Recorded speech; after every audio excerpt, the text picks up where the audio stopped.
Alrighty, ladies and gentlemen, as you're all aware by the date right below me, a month has passed. July is officially over. And with the end of July comes the start of a war. Because as we're all aware, that monthly gacha revenue report always comes out at the end of the month, and there is a lot of fun conversations associated with it. And so this is where we're going to be taking the time to address, of course, the actual results that we're seeing over here for mobile estimated sales across the world, where there have been some obvious bits of misinfo for various games, and of course, just give a general take on what's happening across the space. Because there's a lot of exciting gacha events going on right now, but this is a big sort of like summary we can lead into before we even get into the results themselves. A decrease from last year, and really just a trend of a lag in performance in gacha games over the past year, probably due to the fact that a lot of them suck ass right now. The year is running out. No gacha has hit 100 million in terms of revenue going by that chart, and this is talking about all of 2026. Gacha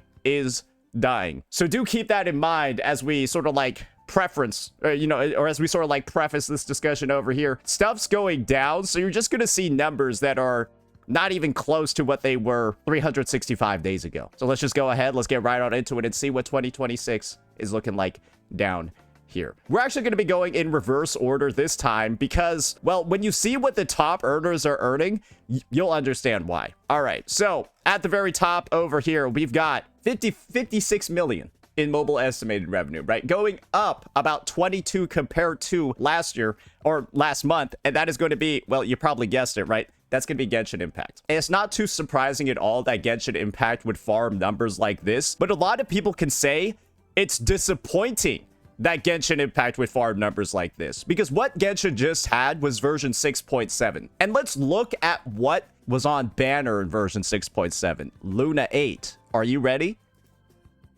Bro, they had the new broken Stellar Superconduct Enabler Sandroni, who, as we've already seen, is going to be very strong in Snezhnaya because you actually need stellar reactions to even explore the region properly. So yes, she's actually an exploration character that you didn't know about in advance, but obviously Sandroni is also a Fatui Harbinger, so she's going to be strong in game as well. Then you had the other Fatui Harbinger, right, who also enables the other type of fucking lunar reactions as well on the other rerun that patch. So as you can see over here, right, these are some of the most like loaded banners meta-wise that like a player would actually need, because they're all extremely powerful units that are going to be, you know, working forward in the next region. So yeah, 2 Harbingers across 2 phases in Luna 8. Who's particularly that surprised at results like this? And like I said before, some would expect the numbers to be higher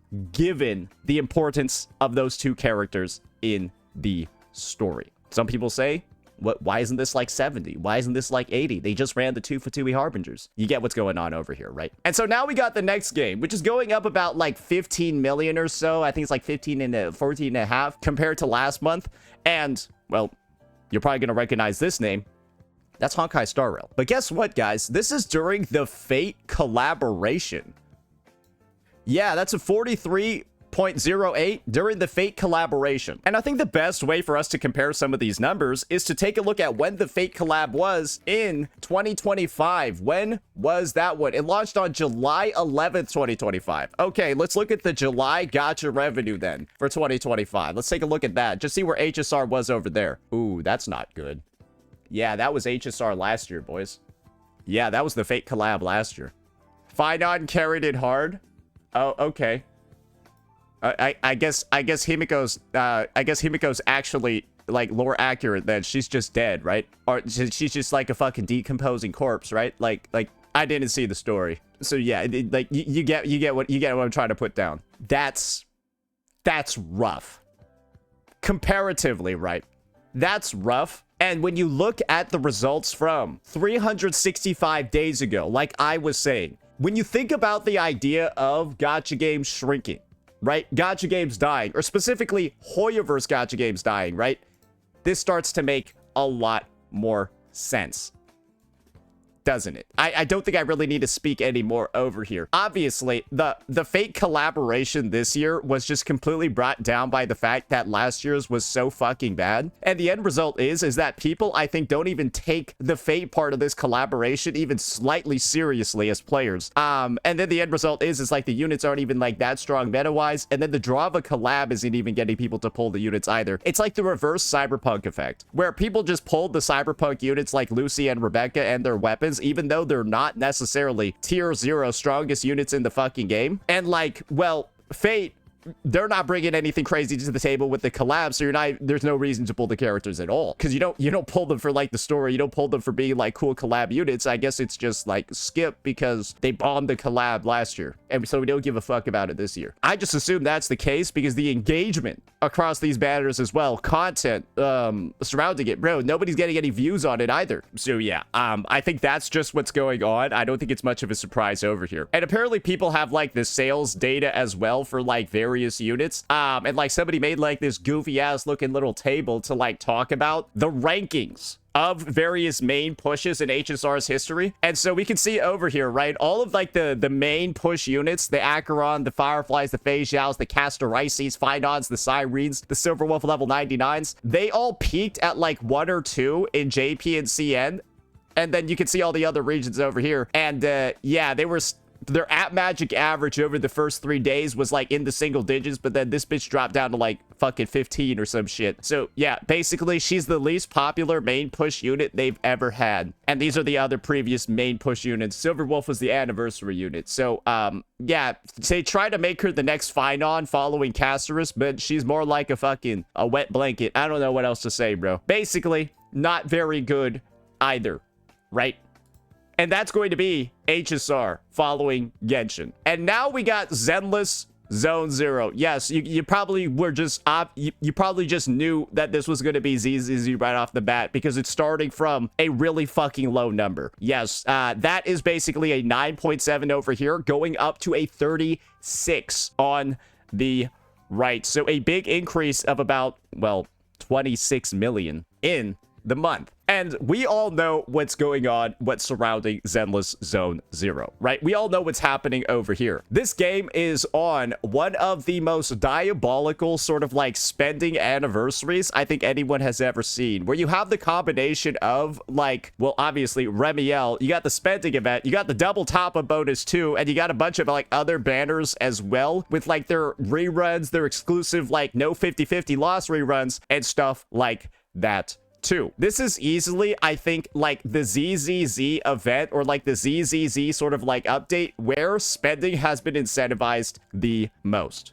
right? There's a lot of stuff and you're incentivized to spend really early on in the patch because of the double top-up bonus and the fact that you can use all those resources right on the later banners, right? There's probably a lot of people that topped up even if they're going to spend at a later phase in the update, because you have a double top-up bonus, and so you probably have some left over, right? You guys get the dynamics going on over here. And so with that in mind, right? With that in mind, we've got the numbers. And this is what I can comfortably say looking at these sort of like introductory anniversary results compared to some of the other years. There's a reason for why I was pulling up, for example, June and July 2025. Because what happened in June or July of 2025, right? This is the month after ZZZ's anniversary last year. And this is the actual ZZZ anniversary from last year. And as you can see over here, the spending on ZZZ's anniversary last year was actually showing up as higher. But this is accounting for maybe the rest of that actual anniversary. This could only be counting for the first couple of days. However, we've already taken a look at another month, December 2025. And what was on December 2025, y'all might remember. Yeah, that was the Yi Shungite banner. That was the Yi Shungite banner. And you only had like 1 or 2 days of that one, and that were the results over here. So at a bare minimum, right, some could say this is performing at the same level as Yi Shungite. Potentially, it could be worse, right? Because I think this only has 1 day of Yi Shungite's results. This has like 2 days of Remiel's. But you can see what's going on over here. We're not breaking any new trends. We're not going ahead and we're like, you know, changing everything. We're not going ahead and we're like reinventing the wheel. It's kind of just more of the same business as usual for ZZZ. And this is the unfortunate part, guys. ZZZ, if it's on a business as usual schedule, the game is dying. That's kind of it, because the game's been on a downtrend for the past, like, since 2.0. It's been on a diabolical downtrend. Everyone knows it. And if it's just more of business as usual and the same results you've been seeing before, well, you're naturally going to estimate the same type of downtrend that we saw before, because it's not like anything new is coming out. And when you get results like this, the game has trended downwards immediately afterwards. Nah, it's back after 3.0. How many people said that during 2.5? How many people said that during ZZZ 2.5 December, heading into the new year, that it was back? Then it died again. Like, literally, that's 2.5 was ass. Oh, but the spending was so high. Guys, people said ZZZ was back in 2.0. We need to take a moment over here, guys, to pause and reflect. This is the day one sales sort of like tracker, right? In CN for every unit in the game. And so the game is literally on the downtrend and dying due to the fact that nobody pulls any unit that isn't a Void Hunter in this game. And you can see that there's a literal downward trend in all of the sales. Like, it's just actually a line going down. You can see it on every sale that isn't a Void Hunter. It's actually it's a negative slope. And so even if this continues, right? It's just going to go lower and low. Like, just look, it's going to go lower and lower and lower each time. You can literally see the diagonal trend, guys. So if this keeps going, the next unit's going to be down here, then fucking here, bro. And then maybe you got some Void Hunters to spice it up, right? But it's just going to keep going down. And that's why these results are not really inspiring a lot of confidence, because we have the literal historical records over here, ladies and gentlemen, showing you what's happening with this game. Yes, a Void Hunter brings everybody back because they're broken, overpowered, and meta-wise, your account might feel very safe as long as you pull them, but that makes every other unit and every other investment feel like a piece of fucking shit. And so people literally seasonally come back to this game during the Annie or during a generous patch, pull the Void Hunter, and then leave.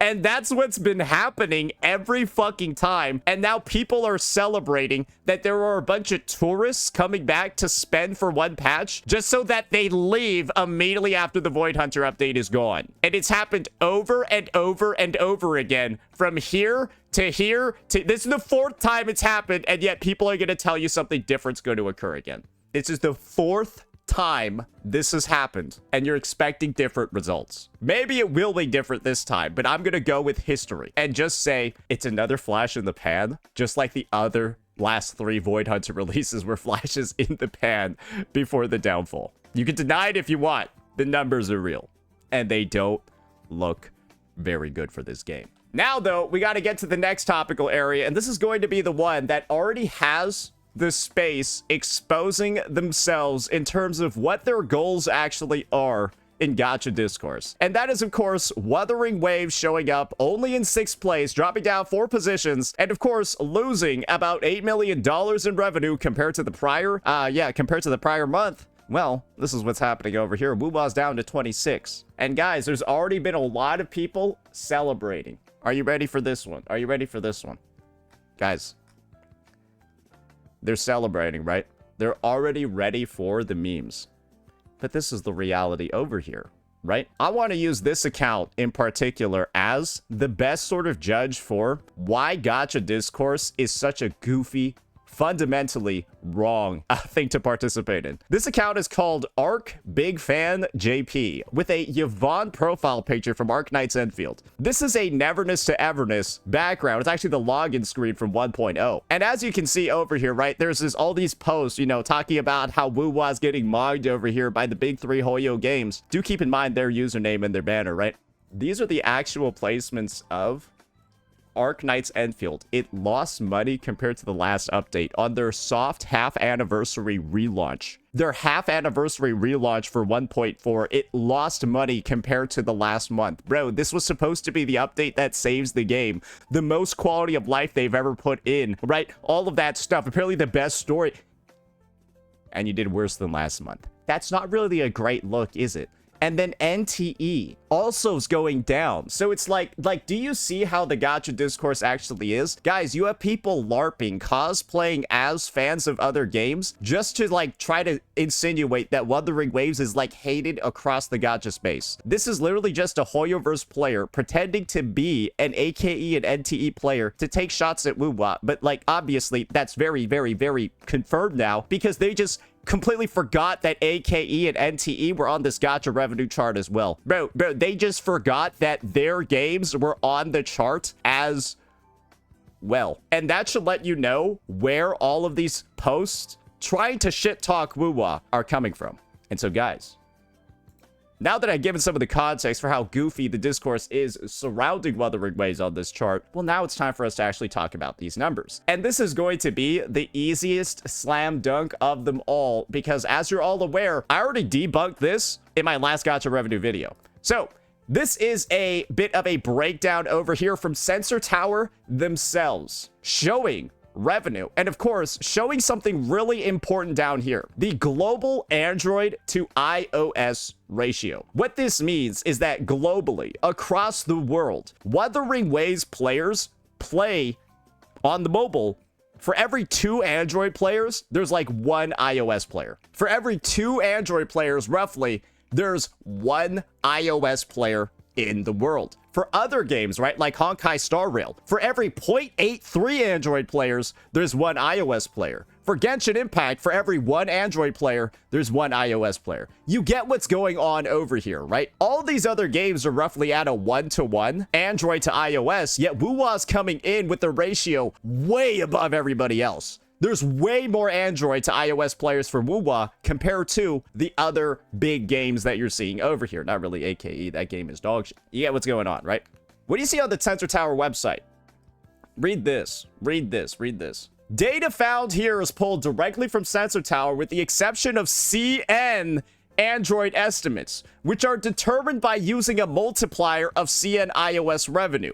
This multiplier is set to 1.75x by default, but can be manually adjusted. So, this is the natural take most of you can be making if you pass an introductory math class. If the ratio of Android to iOS players for Wuwa is basically double that of other games, you would effectively need like a 3.75x, right? A 3.5x for Wuwa, or maybe like a 3, because there's actually even more Android players. You're not estimating, you're underestimating, right? You're underestimating when you do this because Wuwa has more Android to iOS players, but you're using CN iOS revenue to extrapolate it. But there's obviously, if you're doing 1.75x for everybody, you're heavily understating Wuwa. It should be way more, because there's simply more Android players. Do you get what's going on, right? This isn't really hard math to identify at all. It's very obvious what's going on over here. Sensor Tower's, or Gacha Revenue's own arbitrary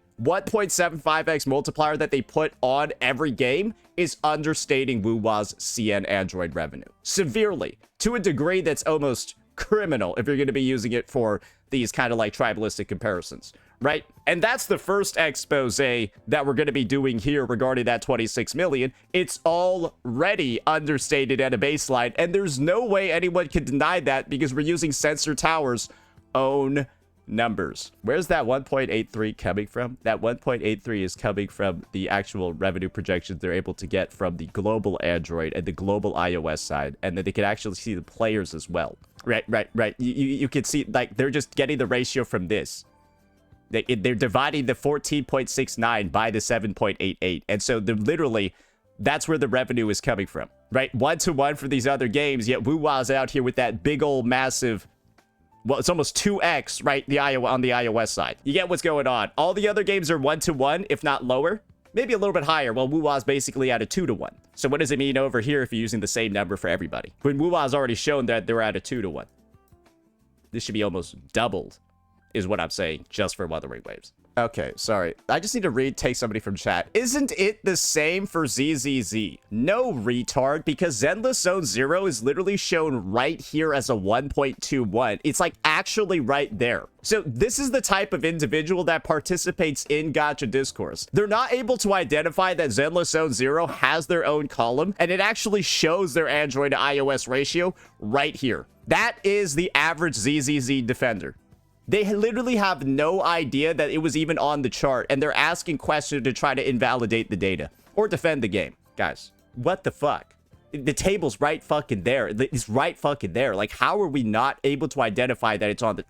Anyways, do you see why Gacha revenue, and of course, when individuals are easily able to slide in misinformation like this, do you see why data is so dangerous? Because people are really retarded, and they're not able to even, like, think even at the second level, right? When it comes to analyzing any data that's in front of them, and they're so easy to manipulate. And that's just an example of how easy it is to manipulate dumb people, because people simply don't know how to analyze numbers. But that's why I'm here to explain all this shit, and I think we've done this pretty well. But like I said before, there's even more misinformation to point out. And this is where stuff is going to get really particularly stinky. Apparently, the revenue site just did not update numbers for Wuwa. And this is where stuff is going to get a little bit complicated. So this is Dan data, which is basically a CN website that also estimates, well, Gacha sales. And what you're basically going to see down here on Dan is this. In CN, it's showing specific revenue numbers that have already been updated.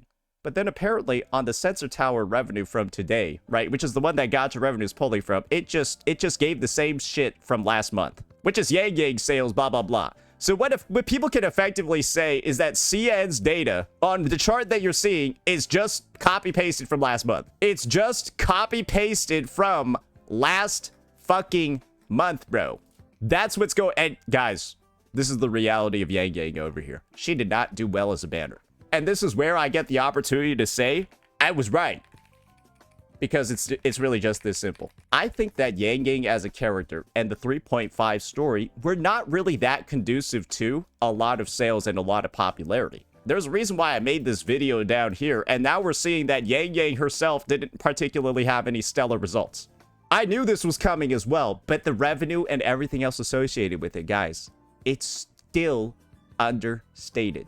Because the main conclusion that you can come to after everything that I've showed is this. Soy Soy's revenue from CN isn't even accounted for in here, and I would even doubt that Soy Soy's revenue as a whole is even counted. Because we're seeing so many inconsistencies on this side. And then you obviously see, like, you know, stuff like Wuwa being rank 1 on Steam while ZZZ falls down to, like, you know, certain levels and stuff like that over there, right? That's just stuff that's also going on behind the scenes. And again, like I said before, when you compare it to the glory days of Gacha past, right? When HSR had no competition, when Genshin had no competition, when these games had no competition, this is what it's looking like over here. But I think that the devolution of the Gacha space, the really like lowered amounts that we've been seeing, it's kind of like this.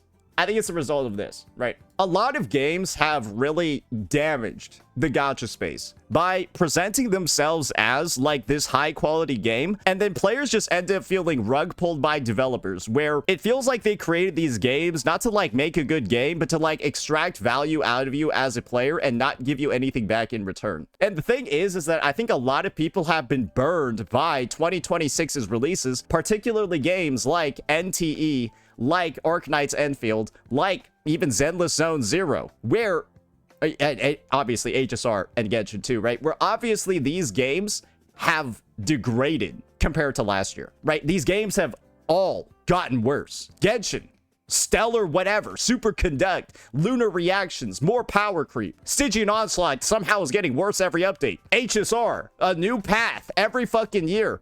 new meta shifts, and then everyone's useless from the last path the second that the new one comes out. And then, so that's how they're basically just putting a 1-year expiration date on every fucking unit. ZZZ doing the same fucking thing as HSR. And then Genshin's like fucking lunar, stellar, fucking solar reactions are just paths, but a different flavor. Because guess how useful lunar reactions are going to be once stellar is the new meta. Oh, sorry, I forgot HSR is releasing SP units 69 times in a fucking row. Bro, when's the last time HSR had an original unit? And no, Asheville doesn't count. That's a reskinned Boot Hill. These games are truly, literally, they all feel worse than last year. And I think the only game that actually feels like it's progressing forward in a meaningful way is obviously Wuthering Waves. But as we've seen, Wuthering Waves is the game with the biggest agenda against it. Because the accounts like these, right, prove it's actually a 1v9 in the gacha space. People will just weaponize all these other shitty gacha games like Enfield just to take more shots at Wuwa. And obviously those games don't even have a real community to like defend themselves in those situations. So it's just everything possible out there in the space is always getting weaponized against the game. And even when I can literally show you actual facts, because there's no way you can deny that Wuwa is getting sandbagged on these charts after you see this data. Anyone that knows